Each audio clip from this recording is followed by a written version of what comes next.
Selamat datang kembali di Zona BK4G.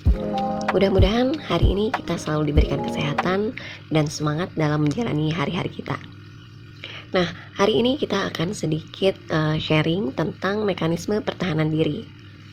Apa sih mekanisme pertahanan diri itu?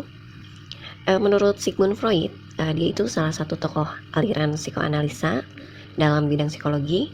Dia berpendapat bahwa mekanisme pertahanan diri ini menunjukkan proses yang tidak disadari untuk melindungi diri kita dari kecemasan.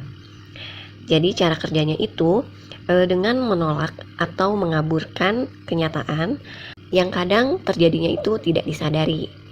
Nah, biar lebih jelas kita bahas satu-satu ya mengenai jenis-jenisnya dan mungkin ini juga sering sekali terjadi dalam kehidupan sehari-hari kita.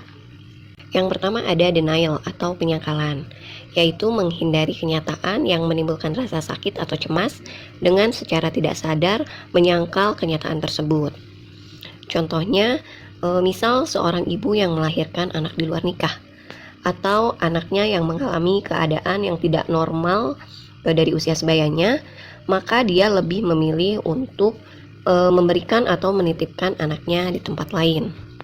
Yang kedua ada konversi, yaitu mengekspresikan konflik emosi. Contohnya itu misal saat kita mengalami tekanan atau stres, kita bisa jadi lebih sensitif, mudah marah-marah atau bahkan bisa sambil teriak ya untuk meluapkan emosinya. Untuk konversi ini sebetulnya hampir mirip dengan displacement ya. Kalau displacement itu memindahkan. Ya, jadi suatu proses di mana emosi yang tertahan diarahkan pada hal lain daripada ke sumber penyebab emosinya.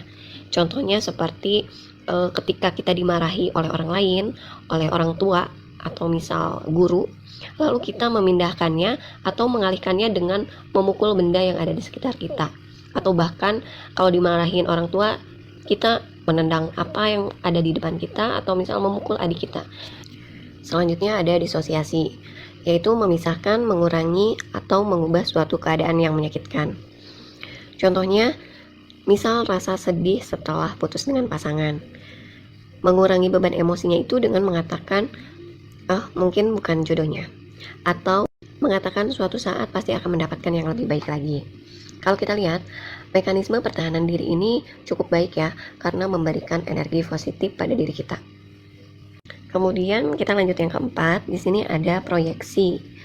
Proyeksi itu yaitu menyalahkan orang lain atas kelakuannya yang tidak baik dari dirinya sendiri. Atau bisa dibilang menuduh orang lain ya. Contohnya murid yang mendapatkan nilai jelek dalam ulangannya. Dia mengatakan gurunya tidak jelas dalam memberikan materi atau jarang mengajar. Jadi lebih ke menyalahkan orang lain ya kalau proyeksi. Selanjutnya ada rasionalisme, yaitu membenarkan tingkah laku yang kurang baik.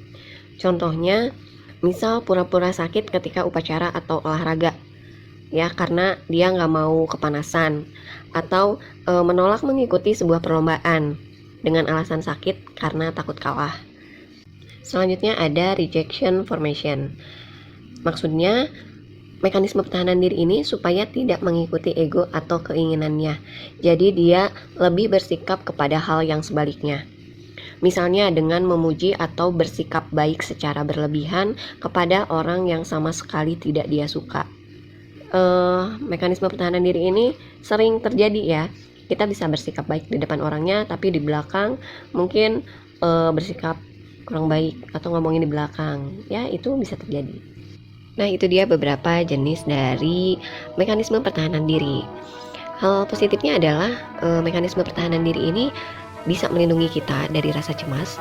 Tapi negatifnya kadang ini sering kita jadikan lifestyle untuk ngeles dari kenyataan ya. Oke, semoga bermanfaat untuk video kali ini. Terima kasih atas atensinya. Assalamualaikum warahmatullahi wabarakatuh.